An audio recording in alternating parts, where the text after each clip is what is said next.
Appreciate you having me. Man, appreciate the opportunity. Most definitely without question. Coach, you're a special guest because we're going to get into various different things. You're very unique in a lot of different ways, and we'll start with that.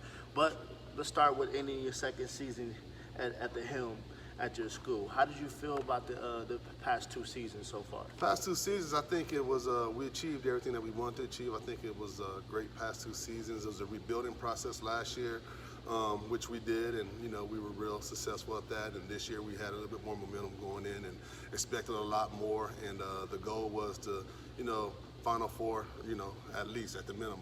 We fell a game short of that in the playoffs, but overall, I think it was a great season. It was a good season. I'm thinking we're going in a good direction. I just think we're just going to get a lot better.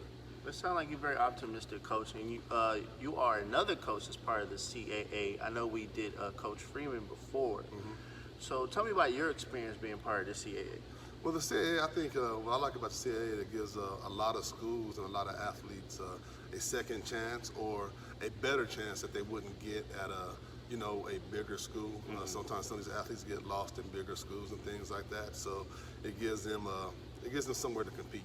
And with us being an alternative school, it gives our athletes a chance to compete and things like that, and in other areas that we wouldn't. So overall, and I've been known about CAA for the past 4 or 5 years since I've been affiliated with it. Okay.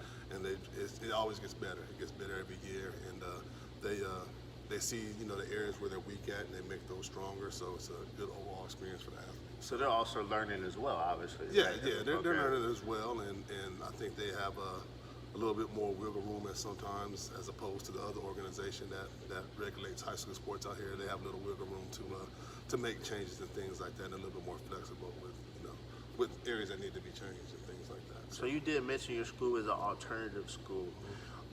Can you elaborate a little bit with the opportunities at Southwest? Well, I mean, one of the biggest opportunities that the kids have there, if they're behind in credits, we have credit recovery, so they can come and get caught up. So if you're in danger of not graduating, with your graduating class a little bit behind, you can come to us, and we'll help you with that.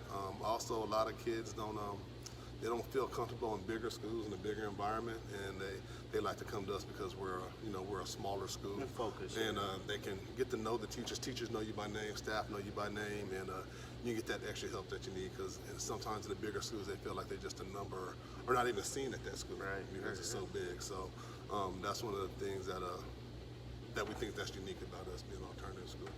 So speaking of that, you have a long history dealing with the youth. So when did your career started dealing with youth, and not only in athletics, but just in personal life, or whether it could be programs? Highlight some of the programs you've been a part of or created. So. Okay, well, I started working with kids back in '96. I worked for a company called Youth Track out in Colorado, and that was dealing with adjudicated youth. From Youth Track, I discovered ROP, and I joined the company ROP, and they were building a site out there in Colorado. And so I was part of that for a little while. Then I moved down here to Arizona to be part of Kane State Academy. Worked for Kane State Academy for about 15 years. Then on top of working here, I worked up at our sister school up in Oracle, called Sycamore Canyon Academy, and I ran that for about 5 years. So within the process of doing that, I dealt with a lot of behavior issues, but also just the biggest thing was just giving kids a second chance and giving them a chance to learn from their mistakes, and when they left us, our care, going out there and just being a better individual. So that's one of the biggest things that I've liked about working with kids my past 20 years, is just helping them get a perspective and making them a better individual when they go out there in the world. So it sounds like you've been a part of giving kids opportunities to still be a part. So, we all say, sports influence our lives. I often tell people, if I didn't get a basketball scholarship, I don't think I would have went to college right away. Right. So because the opportunity come, and in your case, in the situation with you being part of administration, and actually, because you are athletic director at the school too, we didn't highlight. Yes, sir. Man, you're like a renaissance man. You got it all. Yeah, so you are an athletic director at school as well. So how do you see sports affecting kids in a positive way, keeping them grounded and keeping them, being able to finish. And I'm sure you have some success stories, obviously, or you wouldn't have such a good career if you had been part of your opportunities. Right. So in your personal, like, give me an opportunity to see, what you see, like, with kids on the athletes who probably wasn't doing so well in classrooms, but you have this opportunity in front of them, and it excels them and make them want to keep going. Well, I think a lot of it is, I tell the kids, boys and girls, that it's twofold with athletics. It's one, that keeps you off the streets, and if you're off the streets, then you're making good decisions, and that's what's important. I know with me, that's what athletics did for me. If I didn't get in athletics in my life, we probably wouldn't be having this conversation. So that's the biggest thing is, like, at least for 2 hours in practice, or when you're with us at games, your family knows that you're safe. We know that you're safe, and you're here with us, and you're making good choices. That's one of the biggest things. I've had a lot of kids that end up sticking with athletics, and they graduate. Just because they stuck with athletics, because everybody needs a carrot, and sometimes if it's just athletics is just your carrot, then that's your carrot. But let's run with it, and let's graduate. So that's one of the biggest things is, we have kids who stick around that we fight for to give them an opportunity to play, and they end up getting allowed to play, and they roll from there. So. And you've seen a lot of them transition into positive things, and maybe go to college or just have an idea of what it looks like, to be obedient and such things like that. More opportunities, more so, I would say about that. Right. So obviously, I'm gonna say ahead of time, Coach, I appreciate the opportunity because you're giving me the insight on something like that. Me being like one of my first stops as an assistant was at the same school I graduated from. You know what I'm saying? And I can't say it was the roughest inner city, but it was inner city, right? And there were schools that were in worse situations. And I pretty much know some of my teammates, like you said, if it wasn't for sports, you never know what may happen, right? And something like that. So it's a good opportunity that your school provides opportunity for the youth. And it's not just in basketball, you got other sports as well, right? Yeah. We have volleyball, we have softball, we have baseball, we have cheer. I include that in there. We have soccer. We have all three basketballs, JV, girls, and varsity.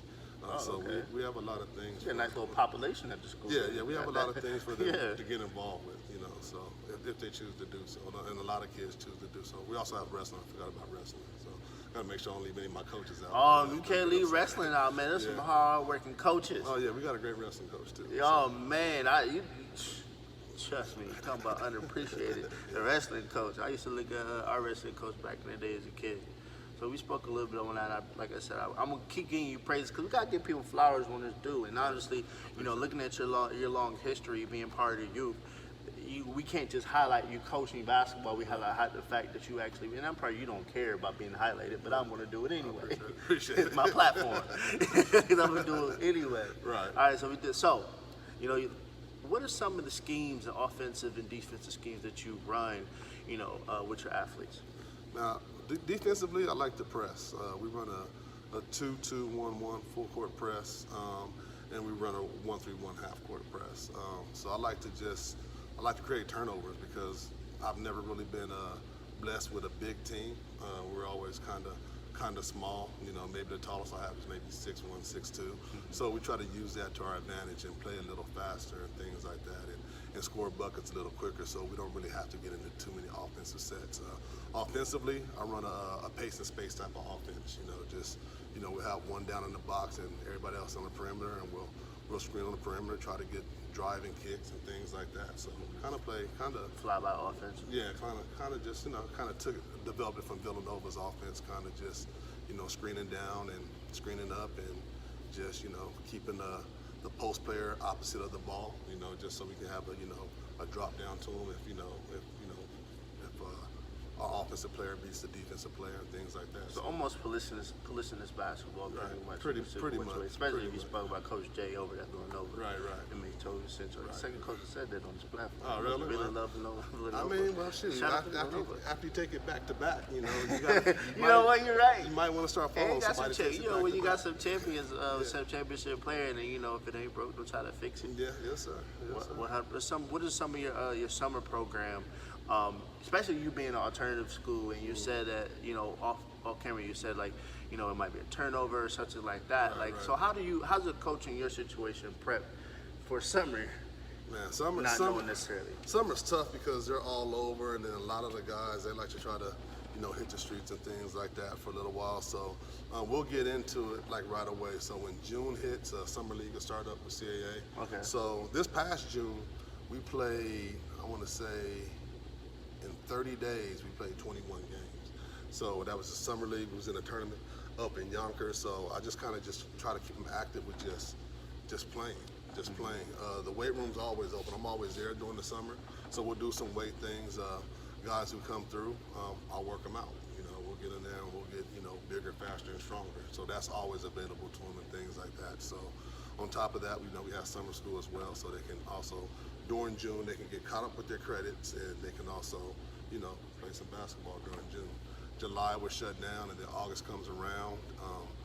I don't really do fall league because the size of our school, a lot of our basketball players are football players, so I don't have them available for that time. Yeah, so I really can't get into fall league and things like that. So, and then once October hits, we're at it. But the guys who aren't playing basketball, I'll have them conditioned. I'll have them in the weight room as well. Something like that. What are some of your personal training, conditioning attributes with your program? Some things I know conditioning, you run them there, probably some 17s and stuff like that. Right. Condition-wise, a lot of circuit training. Interval training. Yeah, interval training, just circuits. We'll go, 30 seconds here, switch out, things like that, and just a lot of trying to hit every body part, each session.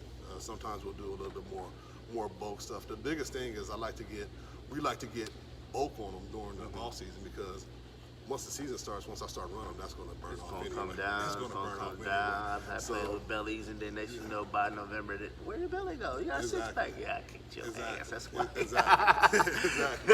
Exactly. So I definitely want to get bigger over the summer, because like I said, once we start running, we're going to work that off anyway. So you get bigger, get stronger, and then we'll go from there. Well, I mean, obviously, this is not your first. So give us some of your coaching history, not only in Arizona, but actually, where you're from as well, which is Denver, Colorado. Okay, well, I kind of like you. I kind of started, when I was done playing college football. Believe it or not, I'm a football guy first. I played football in college, and football was always my first love. But I love coaching basketball more. I was told that I have more passion when I coach basketball. And I think it's because it's more of a challenge to me, because I have to study basketball more. Football, I kind of know because I played it for years. Right. So, and basketball is more of a challenge. I have to really sit down and read and study and study other coaches and things like that. So it started right when I was done playing football in college. I started coaching at a junior high. One of my good friends allowed me to be the defensive coordinator for a junior high football team. One day he was on vacation. He also coached the basketball team. So one day he had to go on vacation, and it was a Saturday. He was like, "Can you coach my team, my basketball team? I got to go out of town." And I coached them, and it just clicked. And from there, I just started building. We ended up winning the game in overtime, and kids were excited and all that. And so started going from there. So when I came to the company, I actually I started a junior high program at Kane State Academy, because the junior high kids didn't have anything to do. So I found the Boys and Girls Club of Gilbert, found them, and I did flag football with them, and basketball. I want to say we took the championship about 6 years in a row in basketball over there at Gilbert Boys Club. So from there, I was asked to, the varsity coaches left over at Canyon State, and I was asked to take over the varsity basketball program once they left, because of the success that I had with the junior high level. I would too. I mean, you obviously have. I mean, that's why you're athletic director. Obviously, you started the program, from the ground up. Right. And so you were at Canyon State, right? Yes, sir. For a little bit. Yes. Such like that with us. Excited. And now you're at Southwest. Yes, sir. Right. So, and your biggest opportunity, like we hit on before already, is the fact that you provide opportunities for I would say at risk, but alternative kids and such things like that. The kids that may be going through. So that's very important, man. I have to highlight that. Right. I have to highlight that, because it's so serious, right? Especially in the way society, they expect kids to grow up a lot faster than they are. Are expecting them to, some of them have full-time jobs without even, it is so serious now, right? So it's good to see kids, you still try to get kids to still be kids and, get away from, probably having to work and being able to focus on being athletes and something like that. So if a parent, is looking for opportunity for their child, maybe they feel like the kid is being ignored at certain places, and they want opportunity, they don't necessarily have to be an athlete. Right. How do they reach out to you guys at Southwest? We can find us. We have a website, Southwest Leadership Academy. We have a website. We also have. You can come on down to the school. We're located on 43rd in Van Buren. Our phone number is 480-265-2000. You can also give us a call there and come down there and get a enrollment packet, and we'll get you going. But the biggest thing is that if you come to us, you're gonna come to a school that's gonna love and nurture you, and we're gonna take you in, and we're gonna go through the same struggles that you go through. We're gonna go through it with you. We're gonna help you through it. We're gonna give you every opportunity to succeed, not just on the field, but in the classroom as well. Or if you have behavior issues, we're gonna help you with that as well. And that's the biggest thing that I love about being there, and everybody else that's part of it loves about being there, is that, you know, we try to treat you like you're one of ours. You know, so that's the biggest thing that I would tell. Man, that's very important. And I feel like you're in a prime real estate, but you are in an area that might actually need that. Oh yeah, you know, for being sure. in West Phoenix or such things like that. For sure. So parents definitely, you know, like I said, like he gave you the number, hit of Southwest Leadership Academy, because it's very important, right? Because you're right, because these schools are 1,000, 2,000, 3,000, especially here, 3,000 students in one school. Right. And if you can break it down to a place where your kid actually could get the focus and that special care. And, you know, we all, right? We don't like neglection, no matter what, in a relationship, whatever it is, right? Right. So if you're anywhere and you don't feel like you're being focused on, you're going to lash out in different ways. So I Right. love the schools like yours provide opportunity for people like that, 100%. Appreciate it. Growing up in Denver, Colorado, it's lighting it up a little bit. You know, what are some of the athletes that come out of your area? Out of my era in Denver, I mean, I was a big John Elway fan. Okay. John Elway, he was just a man to me. I wasn't a Bronco fan. I was just a John Elway fan. To me, he was just an incredible athlete, incredible quarterback. Basketball-wise, down there, I was a Nuggets fan. I was still am a Nuggets fan. Kiki Vandeweghe, Alice English, David Thompson. I got his jersey somewhere. Oh, do you? Yeah. I mean, Alice English would score a quiet 32 when you wouldn't even know that he scored 32.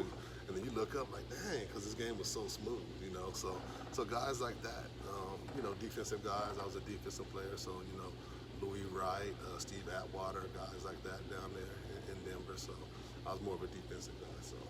Okay. What was your rival high school? My rival high school, I'll probably say, man, we had a couple. The biggest probably either Montbello, George, or East. That was football-wise. Basketball, we really didn't have a rival. We wasn't that good at basketball. But football-wise, we was the top. We're the only school actually in Denver to win a state championship. We did it. Yeah, we did it twice. We did it in man, I'm getting my numbers mixed up now. 89 and 79 or 90. Where are all the schools? All the suburbs. But we're the only team in Denver to win a state championship in football. We got two. Like suburbs, like just around the area. Not around. So you got Denver. So then outside of Denver, you got Aurora, you got Westminster, you got Thornton, you got, so everywhere around is considered a suburb. Because the city and county of Denver is the smallest county. Denver is the smallest county in Denver. It's just everything that's around it. So, but Denver, and I want to say, if I'm right, there's 9 public schools in Denver. That was it. And so in the history of DPS, we were the only school to win the state championship. We had a great coach, Coach Herman Moats, which, man, he's a big influence on me. I was just about to ask you, give me 5 coaches that you I'm gonna say you patted yourself from, just that that inspired you. Man, Herman Moats, Okay. Coach Page, Nate Brown, one of my first coaches, Nato Brown. There's Marty English. Marty English was one. He was my college football coach. He was the defense coordinator over at Colorado State for a little while. Who am I? Julius Bedford. He's my coach. Red Shield. We Salvation Army team that we had. He was strict. Probably the strictest coach I ever had. He would tell me all the time, when I get a rebound, don't put the ball on the floor, take it straight up.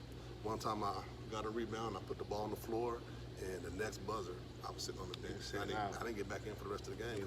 Like, he's only going to tell you so many times. You know what I mean? So he was a real strict coach. I mean, great coach. Good man, great coach. So that's my 5 right there. I like that. So, like you say, you sound like you got some grounded people around you, some people that you're inspired by. You just mentioned a very strict coach, right? So you're sitting on the bench, right? You got, it bench is what, 5 to 10 players, probably. Yeah. You got a deep team, right? Usually. Yeah, no matter what. I got probably about. I'm on the bench. I got probably about 4 or 5 on the bench. Yeah. So you got your player gets a take, right? He gets a take in the game. He's on the bench behind you. He's yapping. How do you actually handle that? When you have a player, especially against the alternative people, attitude, stuff like that. It's more of a nurturing thing and educational thing. It's just kind of calmly talk to them, and let them know that, hey, understand your emotion, but you got to keep your emotions in check. It's not going to be. You're not going to. In that situation, I don't think it's appropriate to meet anger with anger. He's already angry, so me coming at him being angry, now we're probably going to get onto it. So it doesn't make sense to do that. So it's more of a learning opportunity if you look at it. You make a mistake. Last year I got my first tech, my second tech ever last year, and I got kicked out my first game ever last year. And it was I had to apologize to the kids because I lost my control. But I learned from it, and I promised myself that this year I wouldn't get kicked out, and I didn't. So if that happens to a kid, your emotions get ahead of you, but you know what? I need you. I'm gonna sit you out for a little while. I'm gonna get you back in, and you need to keep your head cool. And it's a learning opportunity. Things happen. Basketball is a physical game. It's an emotional game, and sometimes we're gonna say or do things that we normally wouldn't do. We're gonna make a mistake and get attacked. You learn from it. That's why you get 2. The first one's as a warning. The second one, obviously, you didn't learn. So now you got to go. So let's not get that second. Gotta hit the road, Jack. Yeah, exactly. So like I said, it's more of just an opportunity to learn, and it's kind of goes with the motto of our school. You're gonna learn. You're gonna make mistakes, but you're gonna learn. You're gonna be given another chance if you take opportunity. That second chance is given to you. Okay, so this is my segment. Everyone knows now what parent question. I usually ask 2. I'm gonna ask you 1, right? Because you pretty much already hit me with how you deal with players, behaviors and stuff like that. I'm pretty sure you've already seen some of the episodes already. So let me pull it up. I usually have like a handful because I ask players' parents. I ask a lot of parents who ask me questions. Being a veteran coach, I guess they call it. Okay, gotcha. So 1 second. Okay, coach. So you have parents behind you, right? And you have some parents who are just letting you coach, and you have a parent behind them yelling, talking bad about your program or how you run things. How do you advise a parent to deal with that as a coach, or not deal with it rather? How to deal with it? Yeah. In that situation, my biggest thing is a parent has an issue with the coach, playing time or whatever they have with their kid. In public is not the way to handle it.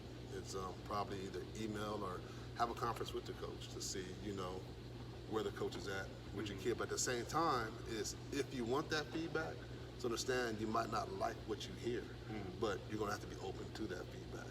Okay. So the biggest thing is don't air it out in public.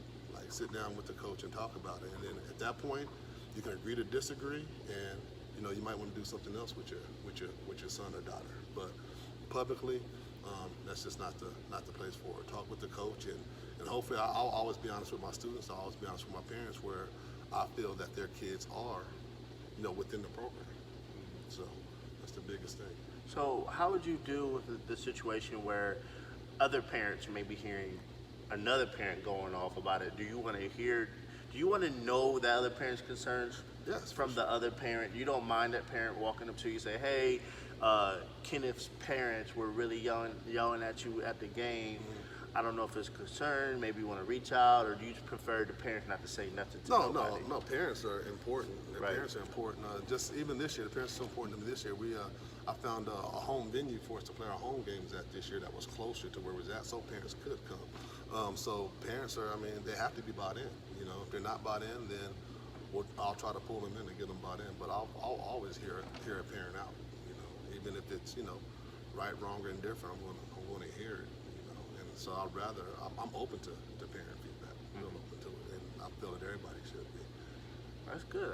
That's good to have the attitude 100%. A lot of times we, as a coach, and I had an experience where you really don't know what's going on in the crowd, and a lot of people are affected, right?